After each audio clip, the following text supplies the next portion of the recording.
right now in our country. It is our job. He said, I don't think you adults-headed. You're not doing enough to safeguard and protect me. What are you going to do so that I don't have to go to bed with this fear that is burning a hole in my heart? Right.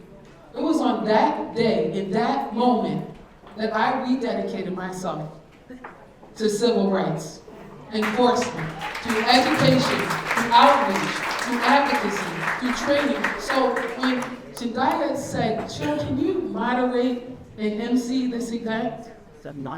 Where we're talking to transformative leaders who are not just focused on what's wrong, but who are looking at what's right and trying to make it better. I could not say anything but yes.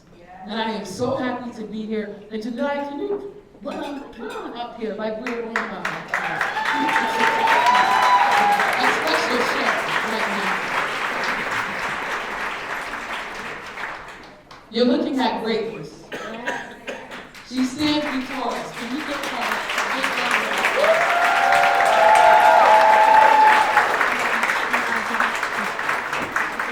It takes so much strength to be a leader. It takes so much strength to be a woman. It takes so much strength to be a woman and to speak truth to power. It takes so much strength. It takes so much strength. And this woman right here embodies that strength. So, as we go forward with this wonderful, amazing program that we're about to embark upon, and I call these female leaders to ask them some difficult questions that we're going to talk about. Jodi, thank you. Thank you for everything that you have done for our community. Thank you for everything that you have done for the civil rights movement. Thank you for everything that you have done for Harvard and all the surrounding towns and cities. Thank you for everything you have done for our state. Thank you for everything you have done for every little child who is holding on to that little piece of hope that we adults are going to do something to change the trajectory of our nation in this world. She's running away. So without further ado, because it's my job to move the program along, I'm going to ask that the following powerful, dynamic women, some who are my idols, please come forward and join me on the stage. Brooke, Goff, the founder of Goff Tree.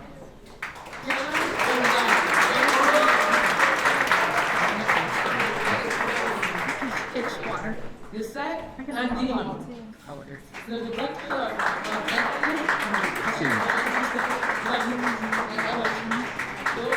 Hill-Lilly, the commissioner for that.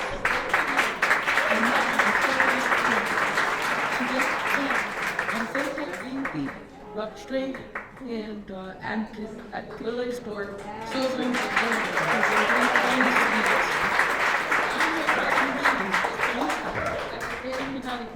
Department of Social Services.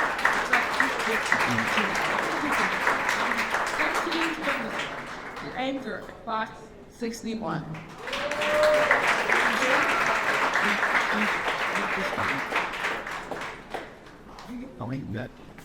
Thank you so much for joining me on the stage. Again, I'm excited. I have some questions. I'm usually a very spontaneous author, no speaker in question or what. I have some prepared questions. So I think that we have to just get into this discussion about diversity, equity, and inclusion, and what it is. What does diversity, equity, and inclusion mean to you? And how does it influence the work that you do? I'd like to start with thank you for Lissette. Well, thank you, and I'm feeling so blessed to be here in an amazing room of amazing women. And in terms of diversity, equity, and inclusion means to me, it's meeting folks where they are, being in a place where we're giving access, listening, and having a sense of belonging with other communities and with other colleagues. And so in my role that's working at Eversource, I'm making sure that I'm bringing access or information to many customers. As a Latina, I want to make sure it's in the language that is to them. It has to be in their spoken language. That's very critical to me. And I think as a company and as an individual, it's just being inclusive with all and just making sure that everyone has access to information and services. That's important to me as an employer, but as a Latina, is making sure that we have the resources and understand where they are responded. So, and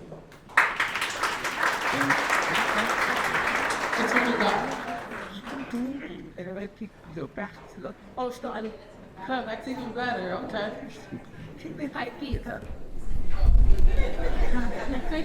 Hi, everyone. Hi, everybody. Diversity, equity, inclusion to me is exactly how it sounds. I think as a country, we consistently overdo it. So what does that mean? We have to remember diversity, equity, inclusion. It's everyone. So give you an example. If there's one group that continuously gets discriminated against, then instead of us just trying to find equal grounds, we overdo it on that group, and then another group gets discriminated. It's a vicious circle, a vicious cycle. I think what, for me, what I've done in building my business is I don't care who you are, what you look like, what gender you are, what race you are, any of the above. I care about what you bring to the table. And I don't care, male, female, whatever. Now, I run a law firm, most of you probably know that. And I will tell you, I have approached every single interviewee that has come in for an attorney position with my law firm that same way. And you'll be surprised to probably know that of the 17 lawyers I have, 14 are women. Which means that's out of 17 interviews I did, 14 women had the best qualifications. And if that's my firm, how many firms are not being run that way? It can't be an anomaly. And we've created a safe space for women, but also for men. And it doesn't matter what race you are, how you identify. We care about who's gonna put in the work. And I think, as I said, for me, the biggest and hardest part of this diversity, equity, inclusion piece is making sure that we give the same effort everywhere. And I think, as I said, people can't figure out how to do that, and our country is in trouble because of it. So for me, in building my firm, that's how I handle it, done. How about you? Pass it down. Thank you so much for including me tonight. It is a huge honor to be present with so many powerful women, of course Andrea herself, and just so many people in all kinds of businesses. Coming from the restaurant business, I would say that we always have been very inclusive. We have people from all walks of life, and especially with Doro Restaurant Group, we are extremely focused on finding people with passion.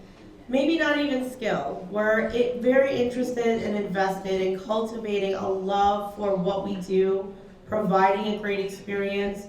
We've opened, a couple of new restaurants recently, and providing jobs to people who may think that they're not qualified, may think that they'll never be able to find a career. We are always looking for people that just have a love of food, of restaurants, of an interest in being a cook. We will turn a dishwasher into a line cook, into a sous chef, into an executive chef. And again, that can come in any package. That love and passion for the restaurant industry, for hospitality, can come in any kind of box. And Doro is extremely interested in just finding the people that share our love. And I think that's so important, is not making sure there's a cookie cutter image that you're looking for. It can come in anyone at any time, as long as it is building up the foundation of what you're trying to do. That person needs to be there, and that they need to be included. Thank you. Thank you so much for those responses. Next question, we're gonna shake it up a little bit. Not everyone's gonna answer every single question. I'm gonna move around a little bit. What do you believe are the attributes of a transformative leader? And we'll start here now, right in the center. Thank you. I just want to acknowledge these wonderful leaders that we have, and you, Cheryl Sharp, and Jendaya. She's a giant. I just can take this mic without acknowledging you all. I want to answer the other question, but I'll be obedient. Because I do have an answer. Transformational leader. I believe that a transformational leader is one who has vision, strategies, and focuses in on outcomes. I believe that if you are fixing a problem, if you are addressing as a leader an issue, and you don't involve the people who are impacted by the problem, that's a problem. And so I feel very, very strongly about, there's a lot of us that are in leadership positions that think we know everything, and we know a lot. True, it is. But you have to involve the people who are impacted by the problem in the solution. I feel that is very, very critical. I also am a person who, there's a saying that I read that I use all the time. It says, it's one thing to say, let justice roll down like the mighty waters, right? The Martin Luther King. But the other part of that is another thing to work out the irrigation system.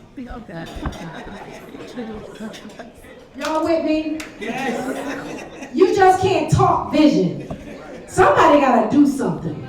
And different people do different things. So we must employ people with different skills, different perspectives, different abilities. You need all of that. So that's my definition of a transformational leader.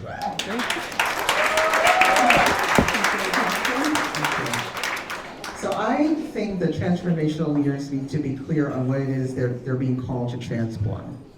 There are often leaders that come into organizations and believe that they know all the answers. I had an opportunity to speak with some folks at CREC today and answered a very similar question. And it really was one about, well, what does it really mean and how do you actually do it? What it really means is that you have a very clear vision of what needs to be accomplished.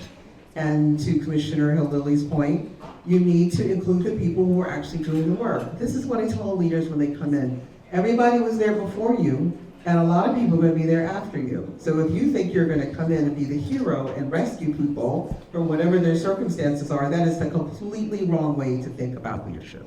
It just is. You need to go in and understand and respect the people who are there, learn, take a moment, breathe, and not feel, unless there's a disaster looming, that you need to do something in day one, week one, month one, that's going to transform an entire organization or even people, because you're not. That actually is your most definite way to fail. It really is. You need to spend your time transforming the way you think about the organization you're in, how you relate to the people that you work with, develop relationships, while you're also trying to do the work of making the organization better, because I think that's why leaders are there. They are there to do any number of things, but I think the most important way also to be a transformation leader is to be humble. And I meet so many people that are very, very full of, well, I'll just put it this way, they're quite confident, right, in what they know and how much they've learned and where they've been. But the one thing they lack is humility, because the person across from you, they may have acquired their knowledge and their experience in a way that's very different than you did. It doesn't make it any less valuable.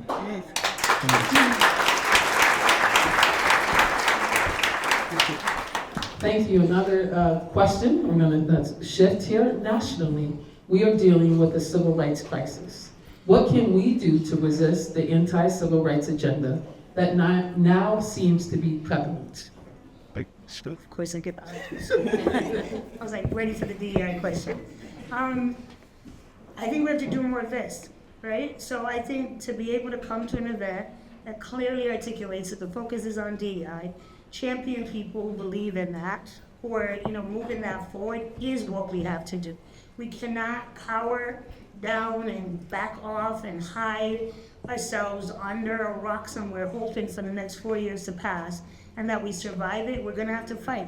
And we're gonna have to be very intentional and conscious about saying, this is what I believe, this is how I'm gonna choose to practice in whatever arena I'm in, And even if it means that we're gonna have to struggle for a little bit, or it might be hard at times, that we are committed to not allowing our society and our lives to have to go back to a time, like that little boy said, where am I gonna be enslaved again? Because we literally are laws away from that, right? That's right. Anyone can pass a law, write an executive order, do whatever, and we're all enslaved again, right? And I think we don't think enough about how much the fragility that we exist in this state, in this country, around how someone could definitely shift and change something so dramatically for us. But the reality is that we have a history that has taught us that we're not going back. We're not gonna do that again. And so if we don't fight, we will end up there. So we can't be silenced, and we can't allow ourselves to be silenced. So I am so happy to be here and so proud of this actual event, because it was bold, it was in your face, and I was like, that's what we need more of. Not hiding behind or worrying about the words we're using on our websites and trying to cover up the good work we've done for so many years and want to continue to do. We're going to be brazen and bold and saying we're going to take the risk because our people need it.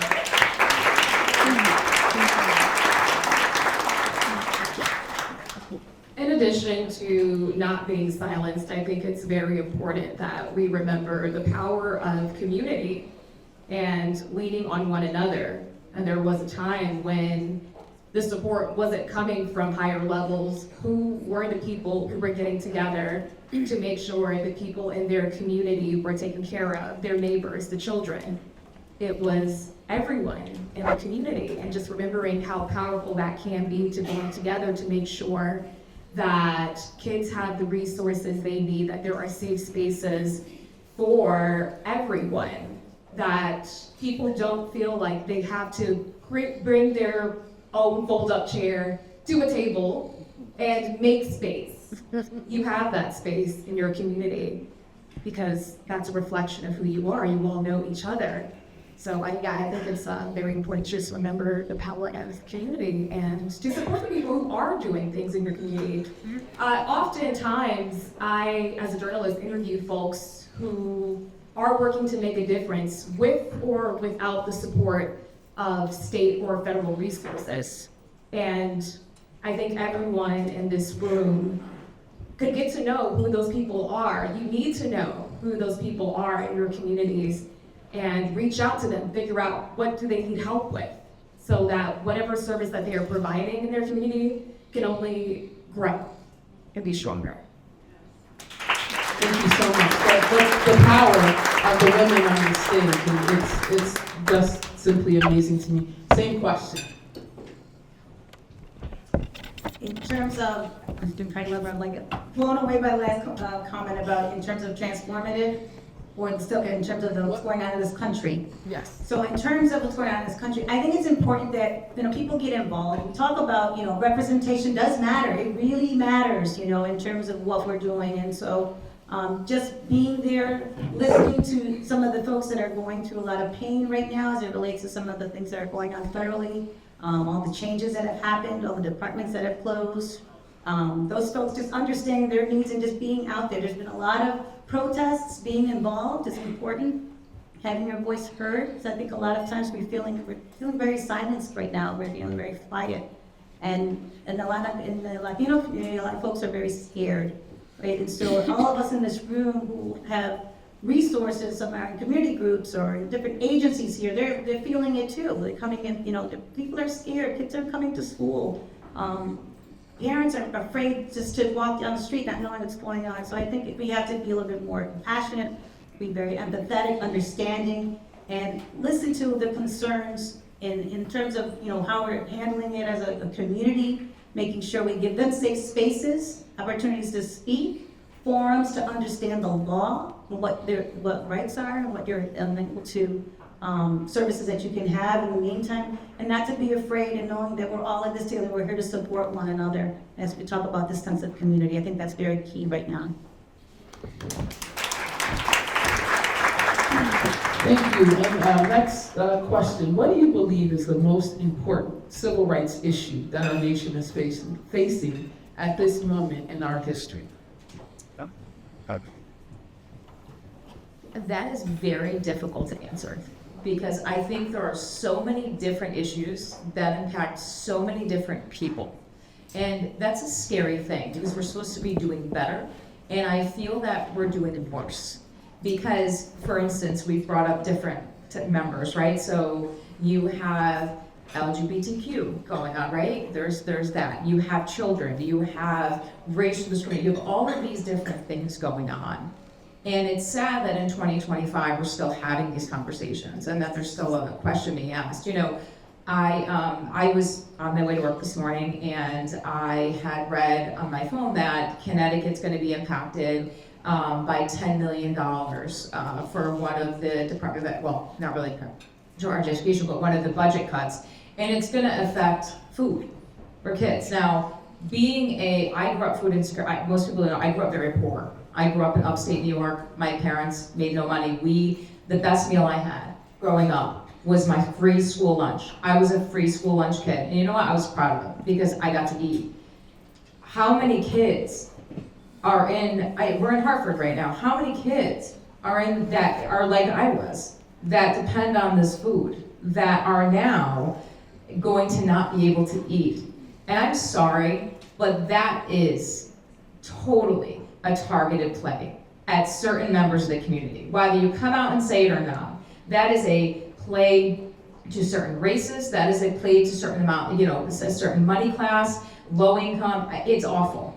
And so when you're saying civil rights and you're asking what's the most important issue, I think we're all affected a little differently, right? Because if this were, I'm not gonna say how old I am, I look it up, but if this were, let's pretend, 20 years ago, I would have been that little kid impacted from that decision. So I think it's just important to remember that all of us are impacted differently, but clearly there are definitely some different, different parts of the population that are impacted more. So I think the real problem right now with civil rights is we're still having conversations about civil rights. We shouldn't be having them. It's 2025. We're all the same. Let's, honestly, or what? I mean, when I grew up, I was having these same conversations, and as I said, I felt they've gotten worse. I think as a community, hold events like this, sure, but it's gotta be at a bigger level, and it starts, I'm sorry guys, it starts with how you vote. That's the truth. And you either, you can vote for broken promises, or you can vote for equality. And that's what it's gonna come down to in the next election. So, to me, the civil rights issue right now is the next 4 years, because we're gonna be dealing with it. Thank you. What a wonderful response. Same question over here. People stop working civil rights. I agree with Brooke. It's difficult to just pinpoint one issue, as there are a variety of folks who are dealing with challenges right now. So again, I would say, it's very important that folks band together and figure out what they can do when they're not feeling heard, what they can do to make sure that the other is taken care of in the meantime, when they're not getting the support from places that they thought it would come from. That's just tough to say, because there are so many groups that are impacted by varying issues right now. Thank you. What it sounds like is that our humanity has to be more important than our bias. Our humanity has to be more important than focusing on the differences, because those differences we all share, right? So going to the next question, what can our unsung heroes do to ensure that all of the civil rights gains are not rolled back? The unsung heroes, many of whom are sitting out here today, what can they do to help? Fine. I'll fix it. I I know you gave me that question, and I so wanted to answer the other questions, but Brooke, this is what it looks like in Connecticut. There are 325,000 families that receive SNAP benefits in this state. There are 1.2 million people who receive some benefit under Medicaid in the state. This is nursing homes and hospitals. That's what's at stake in our little tiny state. This is why I don't sleep as the commissioner for DSS, because I know that people are not going to eat. They will not have a place to live, and they won't have medical care if we don't stay there. So what can our unsung heroes do? To continue to fight, Because the most important thing is humanity and dignity. You shouldn't have to worry about whether you're going to eat. You shouldn't have to worry about the roof over your head. You shouldn't have to worry about whether or not your kids are going to go hungry, or whether you can take them to the doctor just to get a checkup, much less address any other serious medical conditions they might have. You shouldn't have to worry about whether you're going to buy medication, or you're going to pay your rent, or pay your light bill.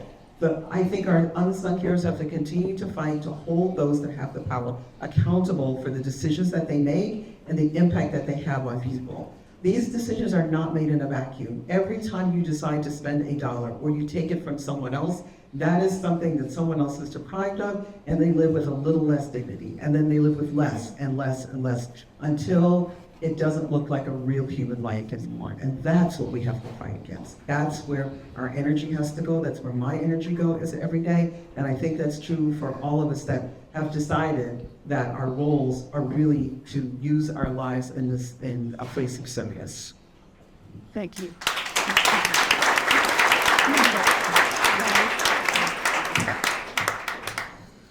God, this is like a complicated question, right? Because it's like when you talk about unsung heroes, they're already fighting. They're already doing the work. They're already on the front lines. They've already made the sacrifices. They're tired and they're burnt out. And so for me, the question is, what is everybody else doing? Right? Who is sitting down and relaxing right now, right? Who has some free time on their hand? Who has some money and resources that they can actually put in and make something happen? I think we put too much burden on a few, when if we work together as a collective, there is so much more power in that. So for me, all you unsung heroes, keep fighting the good fight, but we need to get you more support and more resources, and we need more heroes to pour into this fight, because this is a fight of our lives. Like, I sit at home some days and I'm just like depressed at the idea that I'm talking about these issues in 2025, and I have like grandnieces and nephews, and I'm thinking we're supposed to be transitioning into this other side of life, and that we are making progress and gains, but here we are again fighting for our just basic rights to eat, to breathe, to live, to exist. That doesn't sit in my spirit well. So the call to action is, get up if you're sitting down and fight. Open your mouth, use your influence. Everybody in this room holds some sort of privilege. I don't care who you are. Wherever you have influence, use it. Whatever your means are, whether it's financial or just time, use it and do something with it, because if we do not fight as a collective, we're gonna all go down in a blaze of glory. Cool.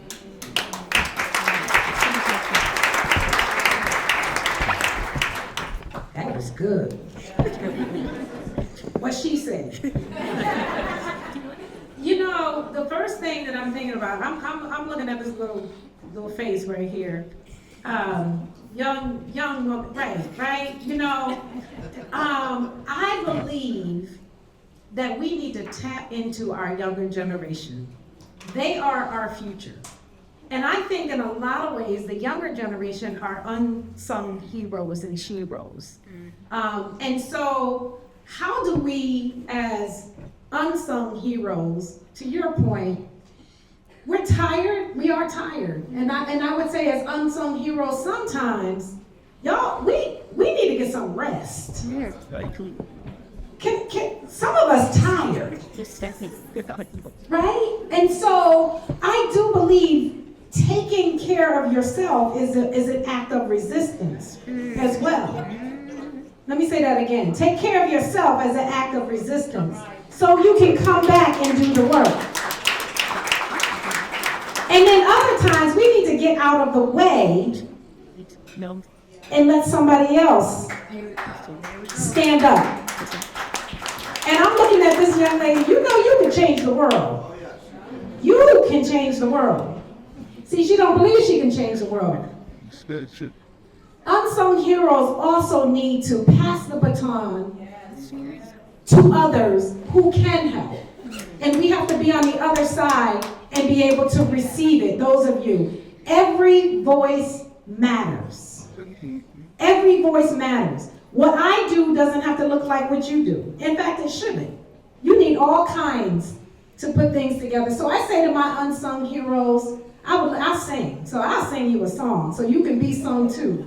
But I I really want to thank the people who don't get the credit that they're supposed to get. And I'm telling you that we need to join with them. To your point, to somebody else said a minute ago, everybody needs to have their own assignment. Dance. And in old school, anybody watch Players Club? Anybody watch Players Club? You know, dollar bill, dollar bill. His whole thing was, do something. I don't care what it is, just do something. Everybody has to do something. So in that vein about doing something, how can we support our leaders? What can we do to be a support to our leaders? I think that if you're aware of someone like Angel of Edgewood, let's say, that is really going out and doing the most that they can for their community, and you're a part of the community, you should be reaching out to them, not them reaching out to you. So I think that it's so difficult, there's so much on their plate, they're constantly looking, networking, trying to find resources for people to help them in any way. That takes their time, that takes their energy. It takes nothing for you to look for 5 seconds on Google at nonprofit organizations within a 5-mile radius, send them an email and say, how can I help you? I am the general manager of a restaurant in West Hartford. I can give you this, this, and this. I'm happy to do a donation. I see you have an event coming up. I'd love to be a part of it. That takes so little time from you, and it takes so much off their plate. It takes so much, just a weight off of them, I would believe. And I think it's our responsibility, like you guys have mentioned, privilege, and it's so true. Everybody in this room has some kind of privilege. Or we, unfortunately, wouldn't be here. We wouldn't be in the position to be able to influence and to be able to give our time and resources to people who need it. But that does mean that we carry the responsibility of extending ourselves to our community. And it's not enough for people to ask and for you to say yes. It's up to us to offer.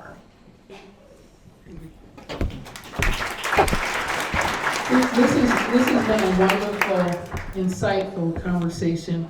And the last question is going to be asked of everyone. This week, we're going to call our fire round. Each person will have 30 seconds. Sorry. Okay. I'm good. No, you're fine. So each person will have 30 seconds to respond. 30 seconds. I have a timer. It's going to beep. No, I'm kidding. I don't have a timer. But you get 30 seconds to respond to this very important question. And you've already pointed to it, the Commissioner. Our next generation. What do we do to inspire them and give them hope when at this time they're feeling so much unrest and fear? 30 seconds. Go. Look good. Okay.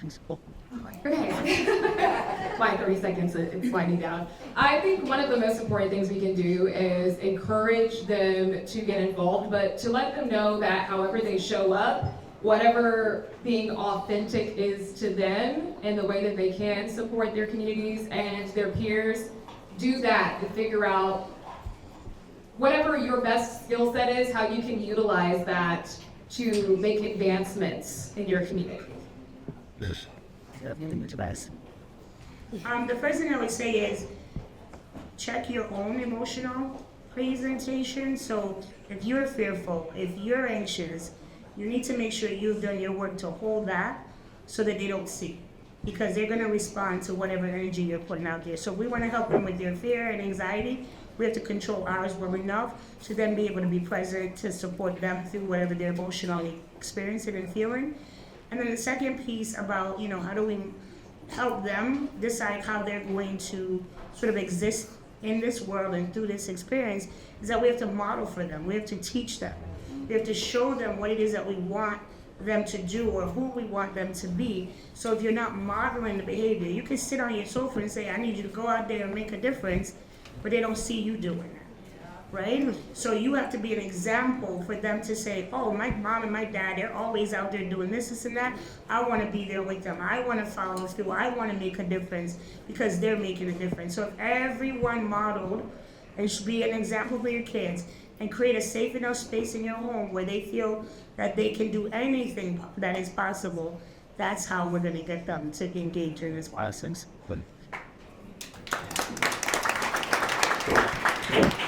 I would say the way to go about this is to teach the children their history so that they know where they come from and they understand that people have fought this fight this before and they are more than capable of doing it. And to acknowledge their fear and to do the one thing that I learned a long time ago, which is to feel the fear and do it anyway.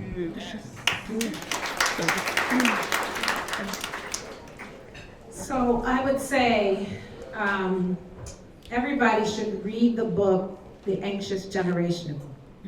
It is so insightful around what this generation is facing. And what I would say, what I've had to learn, because what had happened was I had a baby at 38 and 39, right? So I was old having a baby, and so I skipped a generation. So how am I, 59, years old, raising a 20-year-old? I got a PhD in Generation Y because it's a whole different generation. They think different, they act different, they just different. And what I would say to you is, what we can do to them is not expect them to be us.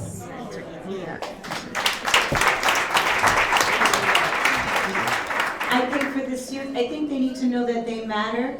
I think they need to know that they care for them, that they're going to be future leaders. I feel like we need to give them a little bit more understanding, listening, and I think that's an important piece. But the society, the youth today are constantly anxious, they're nervous, and we understand that, with family, understanding their needs, being as leaders here on the stage and in this room, being intuitive to understand what our youth are going through, and just being good listeners. Give them a hug, let them know they matter, because a lot of times in life we don't know what they're receiving and they're seeing every day in their homes. And I think that's an important piece, that everyone should just be understanding and just compassionate and just loving to all of our youth. Thank you. I have young children, and I would say the most important baseline is teach your children to be kind. It's so simple. It starts as the minute that they're born, to learn empathy, to learn affection, not only how to receive, but how to give, and just how to be kind children. And that is just a strong foundation to build them to be kind, understanding, empathetic adults that actually want to make a difference, that actually care to know things about the world around them. If you are not giving them showing them the way to be kind people, they will never grow up to be kind adults, and will keep just cycling back into situations where people don't care about other people. So I think if you have small children, if you know small children, you're around them, just show them a little kindness and reinforce in them it takes nothing to be kind to anyone that you see or meet at all. I would say two things. One is nobody lives a perfect life, beginning to end, they don't. And I think as adults, we all need to look back at our younger selves and figure out, what is it? What person could have walked into my life? What attributes could that person have had that would have made my life a little bit easier? And that would have made my life a little bit better. Then we need to try to be that version of ourselves for our young people. But number two, I have two children. And I will tell you, the one thing I think we lack is philanthropy. We have to teach the younger generation about philanthropy. Somebody else up here said it, talk all you want. This isn't free. I can tell you right now, I do these events, it's not free.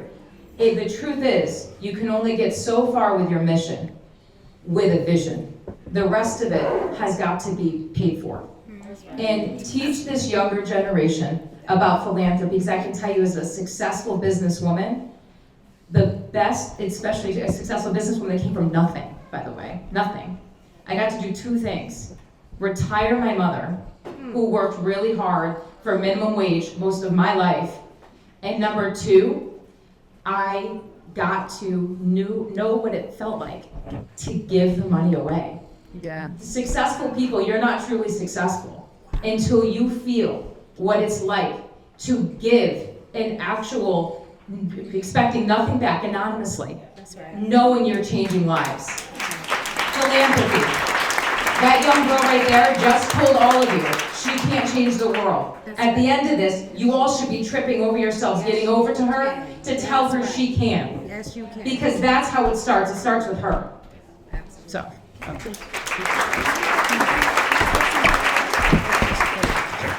My apologies, I said the wrong generation. This is Generation Z. They're all saying, they're different from the.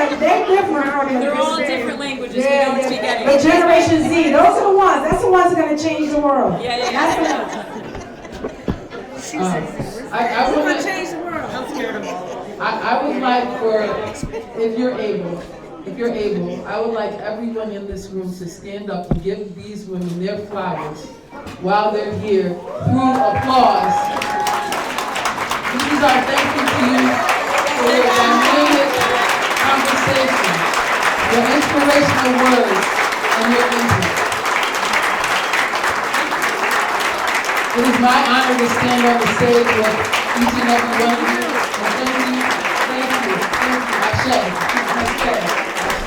Thank you so much. And we're going to move forward with our program, but we're going to take a couple of minutes. 1 second. Uh-oh. 1 second. 1 second. 1 second. 1 second. Yes. Thank you. Yes, please.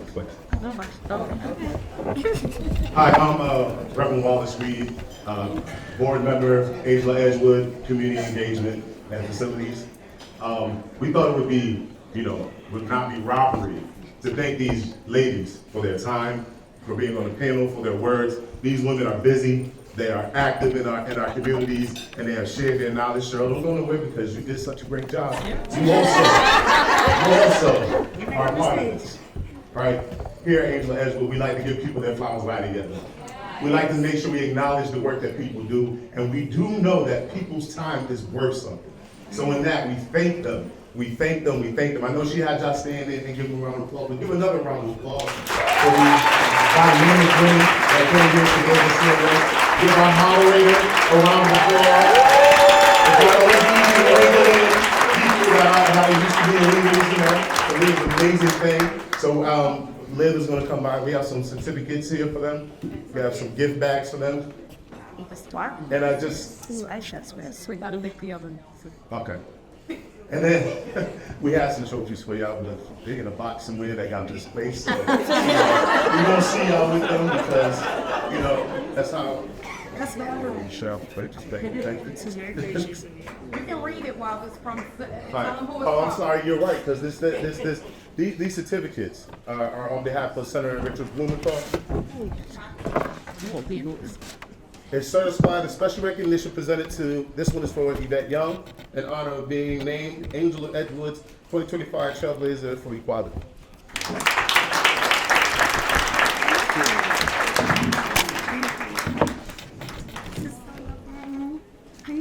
And this one is for Symphony Prevet.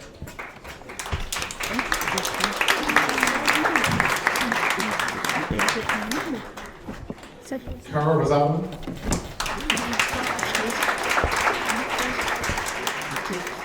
We have Andrea, Barton, Reeves.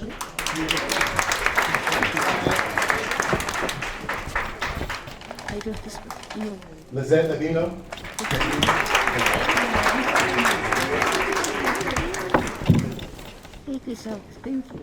Brooke, A. Goff.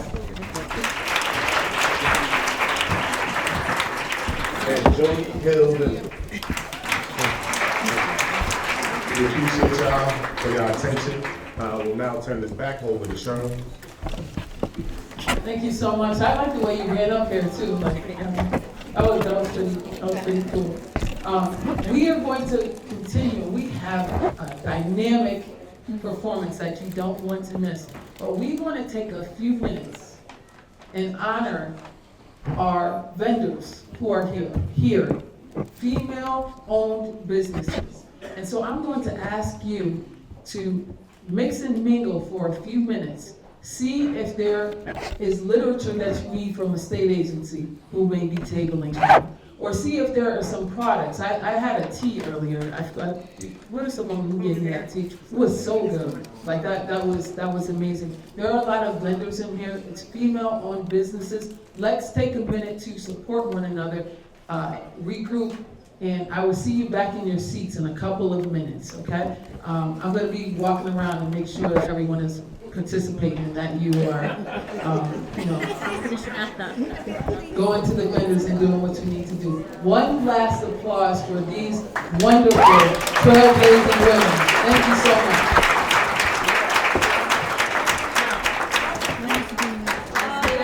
And I will be the attorney that you're watch us now.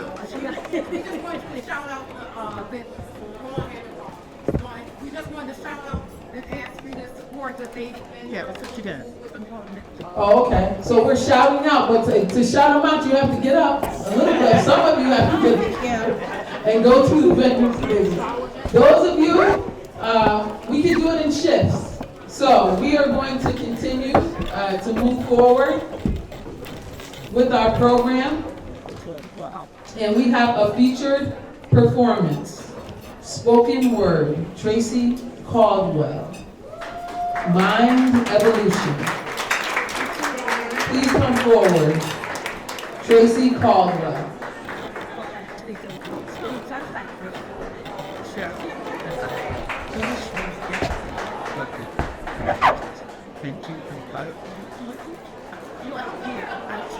Oh, I was about to start singing, Tracy.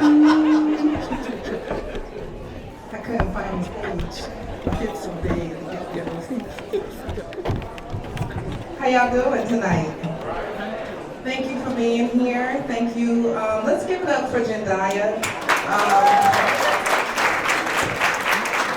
I know this is a big event that has been happening for a while, and Angel of Edgewood has grown exponentially, but I just want y'all to remember that this started in her kitchen with her helping people during the pandemic and just being in community and being mutual aid.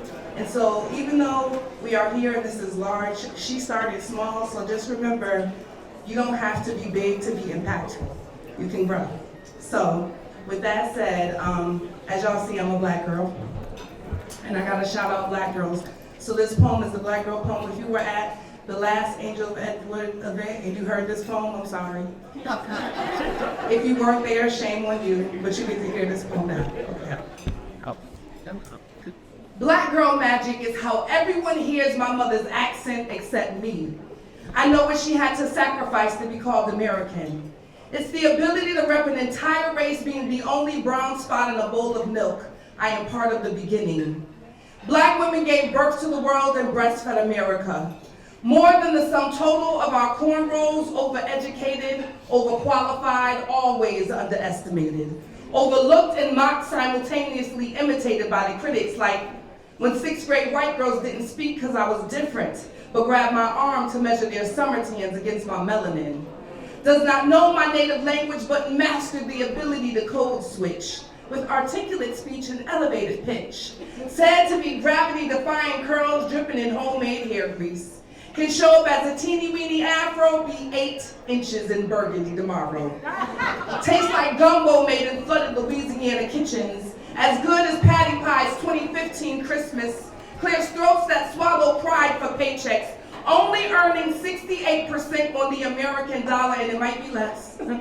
Only earning 58% on the American dollar is calmness amid racist comments in the office. The mixture of Borinquen and Taino Indian, bochinche and candles burning in botanicas, soul full of the likeness of God and had to manifest through big lip kisses. Tough love whose timeout was sending me outside to get my own switch. Everything and nothing all at the same time, been told to sit in the back, shut up and take it, made to apologize for being a victim, accused of being promiscuous because of our curves, women secretly envy us, men openly rape us, Black women It's okay to be angry and broken at the same time. We are not pillars of strength. It's a preconceived higher threshold for pain. Our magic makes the struggle look attractive, being told what we should become while everyone else is racking up bucks impersonating and selling black girl magic. Imitation is not flattery when no credit is given to the original. God was trying to tell us something when Whoopi curled her fingers and said, until you do right by me, everything you think about is gonna fail. Black women know your worth. We were stolen because the sun reflecting off melanated skin shines like gold. We are still of the highest value. Thank you.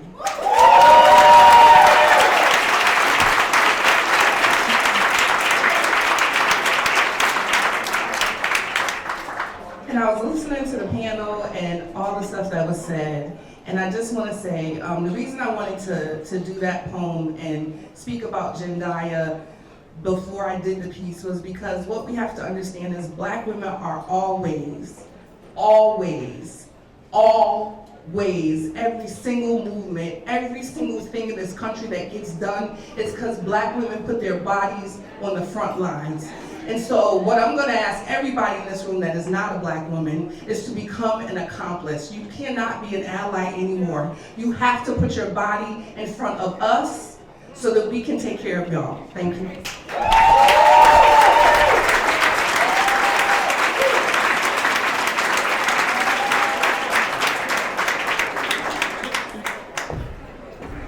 Who's levitating? Who's levitating? These are some powerful moments that we're having here this evening. Next, I'm going to ask that Jendaya comes forward. We are going to do a presentation of the Earl W. Gardner Legacy Award for Women's Leadership. The Earl W. Gardner Legacy Award for Women's Leadership.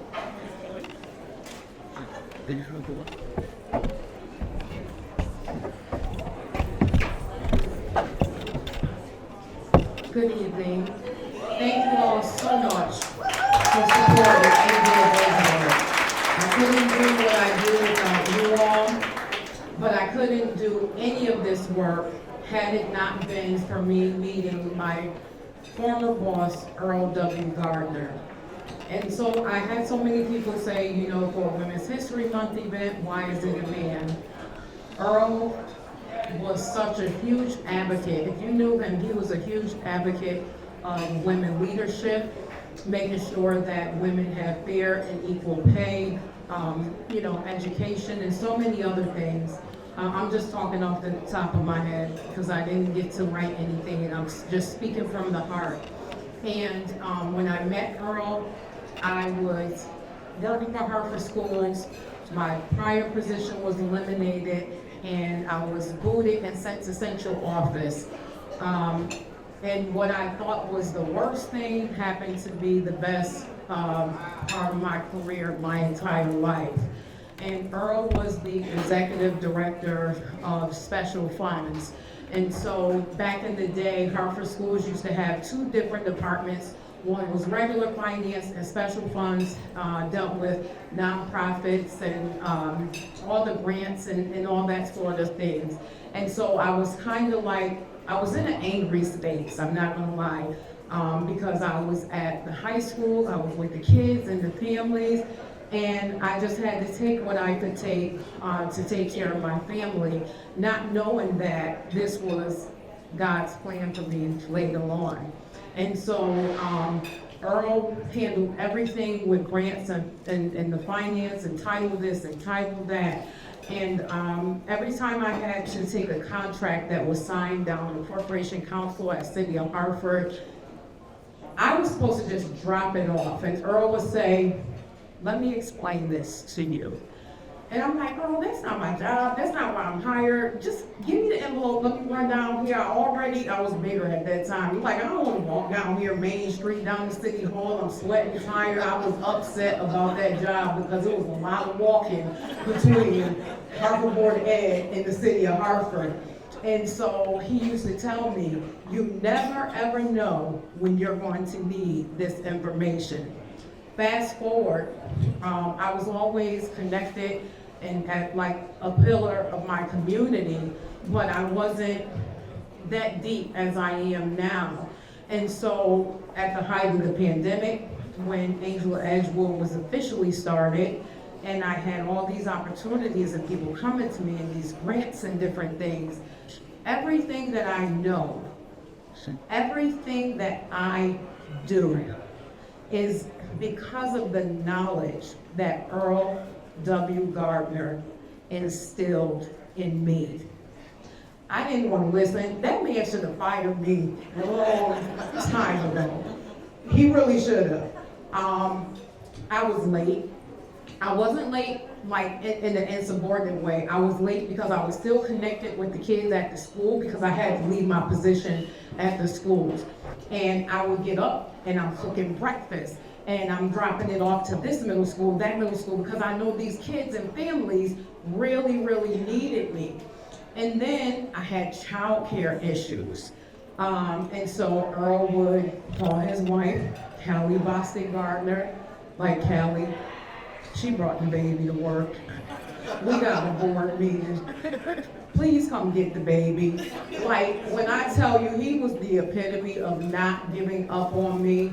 And, you know, I can just write a book, but when I tell you this man was dynamic, smart, and I watched him take classes for superintendents, do the work of others who got the accolades, watched people get raises above him that should have gone to him. Cheryl Sharp knows. He was an amazing, amazing person. He was dedicated and committed to Angel of Edgewood. And when this happened, and it happened so fast, I called Earl and I'm like, Earl, I need help. These people calling me, asking me who my board members are. Like, you gotta say you a board member. Can you tell Miss Callie that y'all board members? And it just happened. And so we would sit up all night. And he's like, you know, we're having dinner, call me back, we'll do the grant afterwards. And my largest grant that I was given and awarded last year, $709,000 from Senator Richard Blumenthal. Earl helped me write that grant. And when he would say, no, you fill it out, you send it to me, I will let you know if it's correct or not. And when he would finish reading, proofing it, and send it back to me, he would say, oh, so you did listen to what I told you.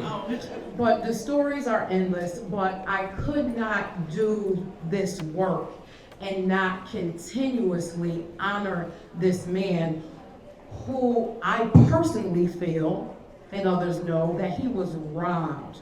You know, a lot of times in the work that we do, it's political, it's popularity, and all these different things. This was just a very smart, humble, God-fearing musician, singer, who loved people and loved the community and just did things humbly. I can't say it enough that I would not, Angel of Edgewood would not be what it is had it not been for Earl W. Gardner. And so with this being an annual Women's History Month event and this being the inaugural award, the Earl W. Gardner for Women's Leadership Legacy Award, it had to be him. He was a distinguished gentleman. You never saw him without his bow tie. He never got mad. He taught me the word persnickety. I was like, Earl, that ain't no word.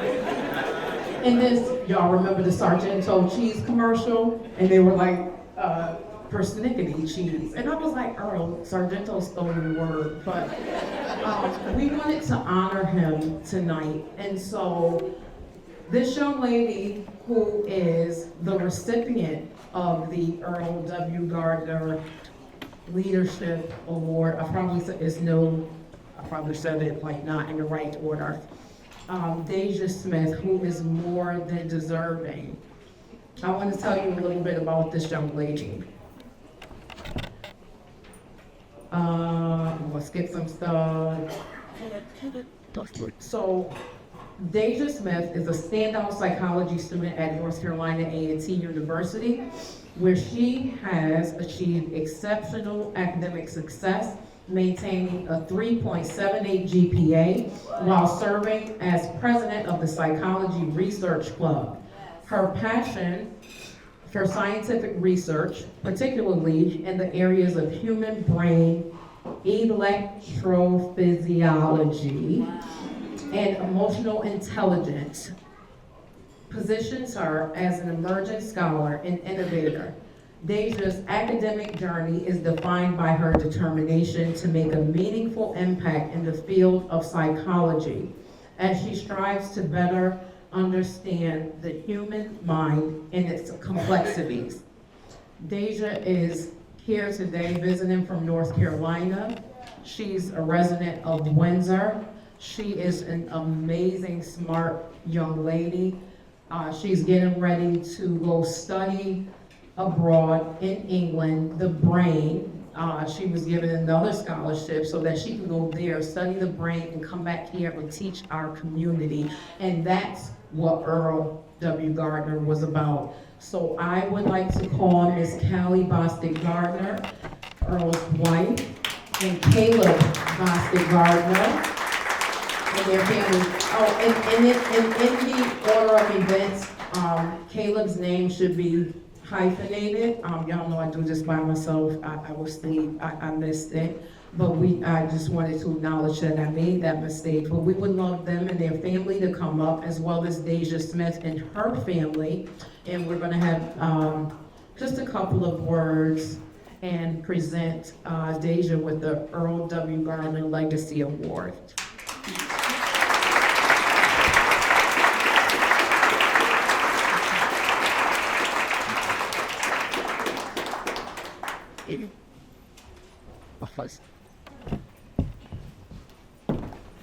And I know you guys can't see it, but Brian took some amazing pictures. But everyone knew Earl by his bow tie. And so on this trophy, it says the Earl W. Gardner Award for Women's Leadership, presented to Deja R. Smith. But the base of the award has a bow tie on it for Earl. It's a beautiful award.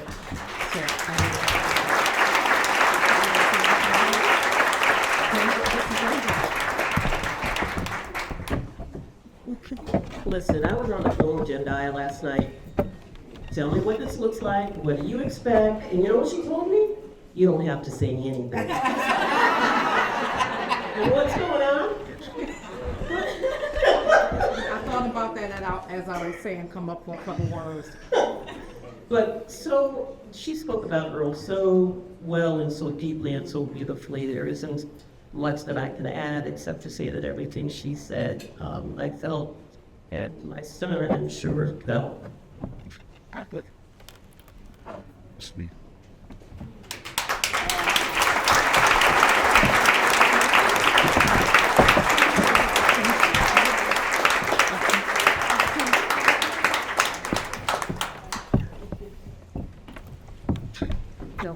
Max. Thank you.